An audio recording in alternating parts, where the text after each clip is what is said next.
साधारण ब्याज का मतलब पहले समझ लो। साधारण ब्याज इसका नाम क्यों होना पड़ा, पहले इसका हम जान लो।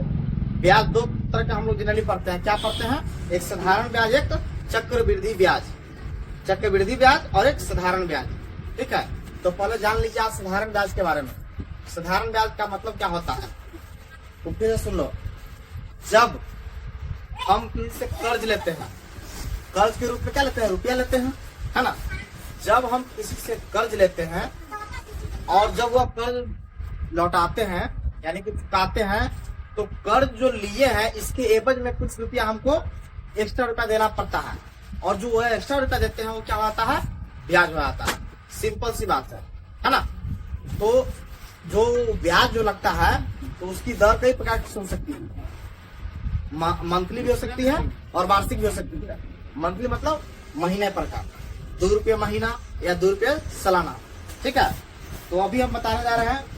आप ये देखिए, नॉर्मल सी बात है, हम आपको दिन पर, महीना पर सब निकालना बता देंगे, बशर्ते आप लोग स्थिर होकर रहिए।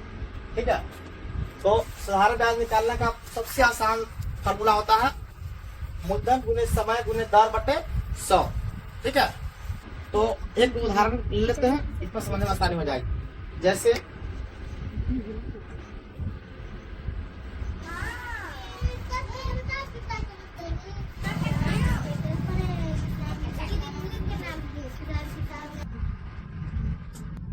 सबसे पहली बात, सवाल आप लोग यह जानने का प्रयास नहीं किए हैं। ये जो सवाल दिए हैं तो सवाल यह मासिक है कि वार्षिक है। मैंने अभी थोड़ी देर पहले आप लोग को बताया था कि सवाल ₹2 महीना पर भी हो सकता है, ₹2 सालाना पर भी हो सकता है। अगर हम मासिक निकाले यानी कि महीना पर का निकाले तब तो इसका ब्याज आसानी हो जाएगा। सीधे हम लोग मूलधन गुने समय गुने दर बटे 100 करेंगे और महीना महीना पर निकल जाएगा। इसमें जिक्र कहीं पे है, लिखे तो कि मोहन ने राम के से 5,000 रुपया 2% की दर से, इसी में रहता 2% की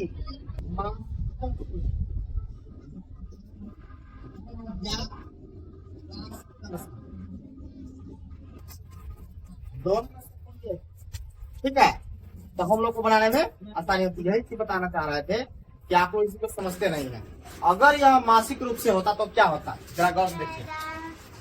अगर मासिक होता यानी कि महीना पर होता तो हम लोग को सीधे साधारण ब्याज का सूत्र लगा देते। क्या मूलधन यानी कि 5,000, साधारण ब्याज का सूत्र क्या होता है? मूलधन में 10, तब 5,000, समय मेरा 8 महीना गुने दर कितना है? 2%, ₹2 है ना, बटा 100। ये हो गया मासिक वाला। महीना वाला सीधे कहते ब्याज में 400 अपना 800 मासिक वाला ब्याज हो गया। ठीक है, अगर यह रहता वार्षिक ₹2 तब ठीक है आप, तो कुछ नहीं होता, बटा में 12 लग जाता, क्योंकि एक साल के कितने महीने होते हैं? 12। जी हाँ, आप लोग हमेशा इसको याद रखिएगा। अगर इसको नहीं याद रखिएगा तो आप लोग गलत। अगर वार्षिक रूप से क्या होता? 4 दूना 8, 4 तिहाई 12। अब देखिए क्या हो रहा है, 50 का 200 बटे 30, ये हो गया वार्षिक ब्याज। अगर ₹2 सालाना ब्याज लेता तो ये हो गया वार्षिक। गांव घर में कैसे ब्याज चलता है? वार्षिक। गांव घर में कैसे ब्याज चलता है? वार्षिक। और जब 1 साल पूरा जाता है उसके बाद आप ब्याज का भी ब्याज देते हैं और मूलधन का भी ब्याज देते ही, दोनों को जोड़कर पुनः साधारण ब्याज चलाया जाता है। इस पर याद रखिएगा। यानी कि साधारण ब्याज जो गांव में चलता है वो कुछ नहीं है। आपको अगर साधारण ब्याज आती है तो समझिए आपको गांव का ब्याज भी निकालने आता है, बशर्ते आप घबराए नहीं और अच्छे से हिसाब को जोड़े। जैसे अगर गांव का साधारण ब्याज हमको निकालना हो तो अगर मान लीजिए 2 साल का दे दिया तो 1 साल का कैसे निकाल लेंगे? मूलधन गुणे समय गुणे दर बटे 100।